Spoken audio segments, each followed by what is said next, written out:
Bharatiya Janata party के नेतृत्व वाली केंद्र की मोदी सरकार द्वारा किसानों और कृषि की दशा और दिशा में सकारात्मक परिवर्तन लाने की दृष्टि से जो विधेयक ला गए हैं, कांग्रेस पार्टी समेत अन्य विरोधी दल बिना तथ्यों और तर्कों के आधार पर उसका विरोध कर रहे हैं, जिसकी भारतीय जनता पार्टी कड़ी निंदा करती है। ये दोनों विधेयक किसानों के हित में है। इन विधेयकों से जहां किसानों की समृद्धि आएगी, किसानों की आय दोगुना होगी, वहीं उनके जीवन स्तर में भी बदलाव आएगा। इसमें एक बिल के माध्यम से व्यवस्था दी गई है कि किसान अपनी उपज मंडियों के बाहर, एपीएमसी के बाहर जाकर भी बेच सकते हैं।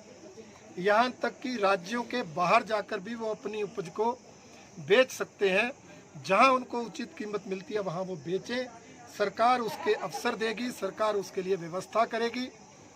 एपीएमसी को समाप्त नहीं किया जाएगा। किसान चाहे तो मंडियों और एपीएमसी का भी लाभ उठा सकते हैं। दूसरा विधेयक कॉन्ट्रैक्ट फार्मिंग से रिलेटेड है। हिंदुस्तान में ये फार्मिंग पहले से भी चल रही है, परंतु अव्यवस्थित है। कई बार व्यापारी कंपनियां किसानों के हितों पर कुठाराघात करती थी। कोई व्यवस्था नहीं थी, कोई कानून नहीं था। इसलिए एक व्यवस्था दी गई है, कानून बनाया गया है और कॉन्ट्रैक्ट फार्मिंग के तहत बिजाई से पहले मूल्य तय करना अनिवार्य होगा। बाजार के भाव में उतार चढ़ाव का इस पर कोई अंतर नहीं आएगा। न्यूनतम समर्थन मूल्य से कम वो खरीद नहीं पाएंगे और इसी तरह से ई टेंडरिंग की व्यवस्था उसमें लागू की जाएगी।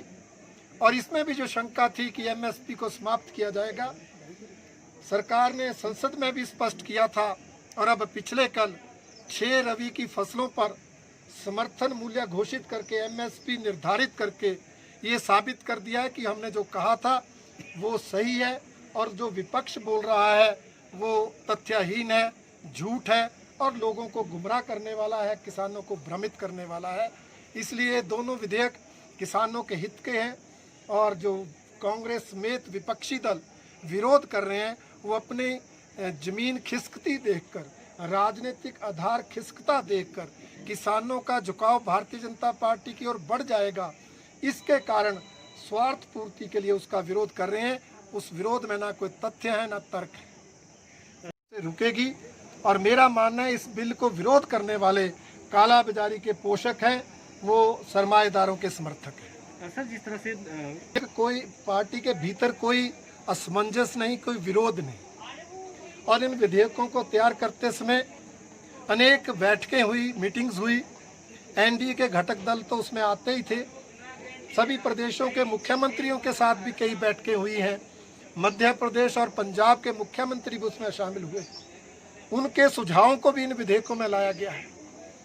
अकाली दल के लोग भी उसमें शामिल हुए हैं, परंतु कई बार कई लोग भ्रमित हो जाते हैं। उसमें मंत्री भी हो सकते हैं या किसी और राजनीतिक स्वार्थ के कारण वो ऐसे अफसर पर त्याग पत्र दे देते हैं। उसके और भी कोई कारण हो सकते हैं, परंतु ये बिल किसानों के हित में है। इन बिलों से किसानों को लाभ ही होगा, ये हम स्पष्ट तौर पर कहना चाहेंगे। Thank you.